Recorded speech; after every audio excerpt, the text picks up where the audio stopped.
আপনারা দেখলেন আজকে বিকাশ ভবনের সামনে কি ছবি তৈরি হয়েছে। বাবা, 3 দিকে ব্যারিকেড, একদম জোড়া জোড়া ব্যারিকেড দেওয়া, যাতে পার্শ্ব শিক্ষকরা আরো বেশি এগিয়ে না যেতে পারেন। তুহিনা রয়েছেন আমার সঙ্গে, আমি তুহিনার কাছে যাই। তুহিনা, 2009 সালের প্রতিশ্রুতি বিরোধী নেত্রী হিসেবে সেই সময় তো ভোট টেনে নিয়েছেন, 3 বার চলে এসেছেন, তারপরেও আজকে ওই পার্শ্ব শিক্ষকরা যেখানে ছিলেন সেখানেই দাঁড়িয়ে রয়েছে। আমি একটা কথা বলি, আমার বলতে খারাপ লাগছে, কিন্তু আমাকে মাফ করবেন। পশ্চিমবঙ্গের মানুষের কাছে আমি ক্ষমা চেয়ে নিচ্ছি, একজন মহিলা হিসেবে বিশেষত, যে মমতা ব্যানার্জির মতো এ রাজ্যের মুখ্যমন্ত্রীর মতো এত অসভ্য, বেহায়া, মিথ্যেবাদী, নির্লজ্জ এরকম মুখ্যমন্ত্রী গোটা ভারতবর্ষে স্বাধীনতা পূর্ববর্তী সময় বা অন্যান্য দেশে কোথাও এরকম রাজনৈতিক ব্যক্তিত্ব আমার মনে হয় না কেউই দেখেছেন।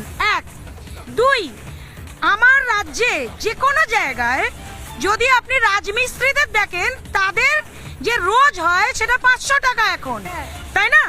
এবার চিন্তা করুন, আমার রাজ্যের পার্শ্ব শিক্ষক আমার বাচ্চা কাচ্চাদের পড়াচ্ছে